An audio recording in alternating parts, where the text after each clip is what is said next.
Hey everybody, Greg Pruitt here with Idaho Dispatch, and we are going to be launching a new series of videos where we hope to meet with a number of legislators and talk about the upcoming legislative session and give you guys some additional information from them, and so you can ask them hopefully questions directly about their plans and about their election and any other information you think is important. So we're reaching out to legislators from both parties to hopefully get an answer for you guys and some answers from other legislators who we are hoping to meet with. So our first guest is Representative Tammy Nichols. How are you? I'm good. How are you? Good. Good. Good. It's December, so It is. we've got about another month before the legislative session starts. We do. Yes, it's coming right up. So, yeah. It's going to be it'll be interesting to see after everything that has happened this year what you guys have in store for the people come January. So. Oh, this is going to be a very interesting legislative session. I will definitely throw that in as a it's definitely going to be that way. Yeah. Okay, well, before we get into the legislative session and kind of your goals and what you want to work on, what was the election like now? You've now won your second seat, right? And so, what was that like going through it, not as the incumbent instead of the challenger? Yeah, so it wasn't, our primaries are pretty much what determines our elections here in the state. And so the primary, and because of the year that we're having, it was completely different than any other election that I've ran in or have helped other candidates in, just because you just didn't have the same type of interaction that you normally would get with your constituents, or for doing town halls or any type of forums to be able to speak at. So the primary was interesting because you had to just think outside of the box and figure out other ways to be able to connect with people. But yeah, I made it through the primary. I did have a challenger in the primary, and then I also had one in the general as well. Okay. But everything went good, and so I did well in both of them, and so here I am again. Okay, yeah. And so for those that don't know, the primary was an all mail-in.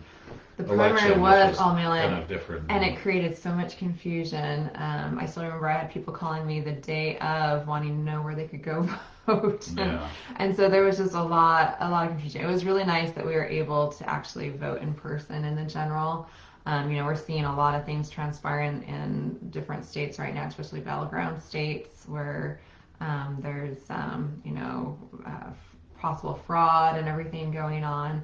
So it was great that we were able to have voting in person, and kudos to all the people that stepped up to be poll watchers or poll workers, or to be able to help run those polling locations, because I know that was a huge concern that we weren't going to have enough people to volunteer to be able to fill those positions, and people stepped up. They did a great job, and so that made a world of difference to be able to do that. Yeah, and you guys also, during the special legislative session back in August, passed a law which was signed by the governor that basically ensured that even in a time of emergency that people could still go and vote. Yes, vote in person. Yep. People, we all heard from our constituents that was something that they wanted, is to be able to vote in person. And so, yes, we did do that during the special legislative session, and fulfilled that request by a lot of our constituents. Sure. Okay.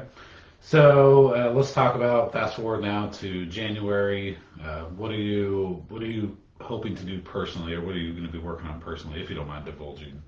For right now, I mean, we see what's happening, and there's a lot of people that are very upset with the mandates that are being placed upon them by either local government, but under the authority of the governor's emergency orders. And so I think that's going to be a huge issue that we're going to have to deal with, and I hope that my co-legislators are willing to take up that issue to be able to restore natural rights back to the people in the state. And to rein in some of these powers that have been given, and I say given because they actually have over the last many years, through different legislative processes. The legislature has given a lot of their power away to the executive branch. And that's unfortunate because we are seeing the ramifications of how that has transpired. So we really do need to rein that back in and be able to, have that balance in government between the branches. So, and I know people are wanting that. I hear from my constituents and from constituents all over the state all the time saying, we need to do something. The legislature needs to take their control back. So I hope everybody's willing to do that. Okay, and is there some specific ideas? I mean, when you say we got to take the power back or we got to rein in that stuff, well, I mean, right. So some of the examples are one real big issue is that we're one of, I believe, 14 states where the legislature cannot call itself back into session during an emergency or just in general. And so that is one thing that I feel, and many other people feel, that we need to be able to do is the legislature should have that ability, especially during an emergency where you have different things transpiring all throughout the state. There should be representation. Everybody should be able to come to the table to be able to determine and to decide what's going to be best for their areas, because not all areas are the same. Not everybody needs the same thing, even in the same state. And so that, that ability to be able to come into session to really represent your area is very important. The only job of the legislature actually is to authorize money, authorize expenditure.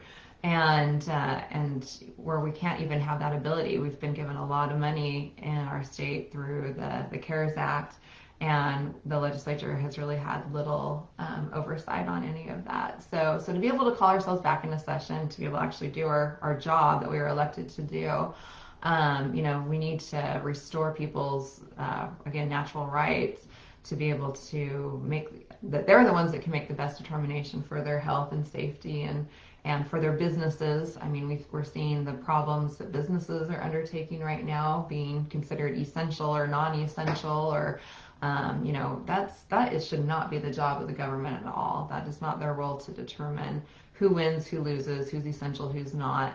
And so we need to make sure that is something that just cannot transpire again. The other concern is that there's been a lot of authority and control given to these health departments, and they're able to make all these decisions, again, under an emergency. And the majority of them are unelected. They have no accountability to the people. So we need to make some changes in that as well. The other thing is... So I want to, sorry, just interject there real quick. So on the district health boards, the way that the state law has it written, the county commissioners throughout all the counties determine who is going to be appointed to the district health boards. Right. And a lot of county commissioners do serve on those boards, and then there's also a law that says at least one doctor that's licensed under the state has to be on that board. So when you say they're not elected, are you saying they're just not elected as a body? They're not elected by the people. Okay, so are you saying that you would like to see it to where the district health boards are elected by the people? I think I think that would be great to be able to have some. I think there needs to be accountability, and they should be, there should be something put in between where there is accountability, because it seems like right now there really isn't accountability to the people.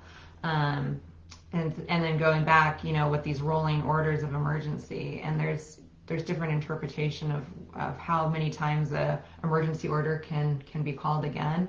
But I think we need to tighten up that language in there, and to be able to be a bit more specific on what an emergency is, how many times can you do it consecutively, because that's been another issue, is that we have this continual rolling of emergency orders. And you can even talk to different attorneys, and they have different interpretations of how that actually should function. Okay. So that's obviously a lot of discussion has been taking place over the last since in March of last year. Yeah, we're almost 8 months into this emergency now. So is there? I mean, obviously that's going to be a big part of the discussion, and I've talked to other legislators who feel the same way, that's a big issue that you guys are going to try and tackle in the session. So other than that, I mean, you have budget issues, you have that particular issue. Is there other major issues that you know of that are coming down the pipe? I'm sure there's always education, especially with what's been going on right now, is what happens in education. Should schools be shut down? Should they be open? We're kind of going back and forth on all this. With funding, everybody always wants more money. So, I know there's some legislation for just the businesses themselves to be able to protect the businesses. We have things on Second Amendment, we have education, we have transportation issues that we'll have to deal with. I'm helping on some just legislation in regards to trade school and trade programs. So there is that. And then, of course, some of us always want to some of our job is just to make sure that the bad stuff that tries to get pushed through doesn't end up getting pushed through. So we want to, keep an eye on that. I know there's some concern with some of our higher education with the funding that they're getting and how that's being utilized. So that's another possibility. Let's see. I think there's some pro-life legislation that some others are working on. So there's going to be a little bit of everything, like there normally is. Yeah. But we'll just have to see exactly, what actually ends up making it, because our first priorities are going to be because of what's been transpiring during this COVID year that we've had. So. Yeah. Okay, so this next question you don't have to answer officially, and we don't want to have any rumors or anything like that. I have seen that in other states, like Iowa, for instance, they are actually delaying their legislative session by, I believe, 3 or 4 months, and there are other legislative bodies across the country who are either delaying or they're going to come in just really quick, pass a budget or pass a few things, and then go home right away. Sure. Has there been any official word from the state of Idaho on whether you guys will do something similar? There hasn't been any official word that I have heard. There are rumors, of course, that are flying around, and anything's possible this year. Yeah. So I'm hoping not. I really would like to be able to, go in and do the job that I was elected to do, and to be able to handle the issues that, are needing to be addressed. I went to the special session. A bunch of us were there during the special session. We were all okay. I wasn't worried, and so this is the job we need to do. Just because you have emergencies or whatever they may be that transpire, I don't feel that constitutes and should take away your ability to do the job that you were elected to do. Okay, so how would we, when you guys go to the session in January, and let's assume for right now that it's all going to transpire as it normally does. Right. You do have legislators who are concerned about the coronavirus. Right now the governor has said no more than 10 people can gather together. Mm-hmm. And so, what is the plan? If you don't know, that's okay. But what would the plan be then at that point? Because once you guys are in the chambers or in a committee room, certainly, social distancing is not really possible Right. with all those Right. people. Do you know, has there been any discussion that you're aware of on what you plan to do if the governor's order is not rescinded or changed to allow you to meet? Yeah, there has not been anything official that I have heard. During the special session, they did implement some, things that they did. People could still wear masks if they wanted to wear a mask. There was plexiglass that was placed in some people on the floor on some seats. If you wanted that.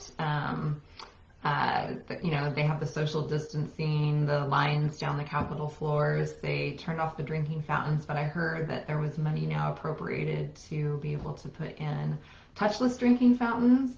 So, so I think there was like $75,000 that's being utilized for doing that. So there were things that were already implemented into place during the special session. I guess most of us didn't have any issue with it, so we just went like we normally did, and went about the day normally. Yeah. There was some that did have issues and took more precautions, and so if they want to do that, then that's fine. That's their prerogative. But yeah, I haven't heard anything officially yet. Okay. All right. Well, it's been a pleasure sitting down with you. I guess maybe we should have done this in the beginning of the interview, but can you tell people, so you're District 11, can you Yes. kind of cover real briefly what that covers? So yeah, so District 11 is Rural Canyon County. So I cover pretty much the smaller areas like Middleton, Melvin, Otis, Parma, Greenleaf, Wilder, part of Nampa County, part of Caldwell County. It's kind of this weird C shape. So, Okay. but yeah, that's my area right now. And then right now I serve on 3 committees. That could change. I don't know if it will yet, but right now I'm on agriculture, business, and rev and tax. And that will be another issue, I'm sure, property taxes, different types of taxes, because people still are, feeling the effects of the taxation. So I know that that's another issue that we'll probably be addressing. They've actually had an interim committee over the last summer and early fall that was dealing on tax issues, but I haven't heard if they came up with any like awesome plan yet or not, but I'm sure I'll find out here soon. Okay. Okay. Yeah, and you made mention of your committees and whether you're going to be on those or not. So I believe this week you guys are selecting your leadership in the Yep. House and in the Senate. Yep. And once the leaders are chosen, is that they then kind of determine your committee So we assignments? actually, they all sent us forms just to be able to put down what our committees that we were interested in. You could give like a top 3. So those have all been sent in. So I'm sure there's already been decisions made on that. There could always be changes, but right now, as far as I know, I'm sure those decisions have probably been made. Okay. Okay. All right.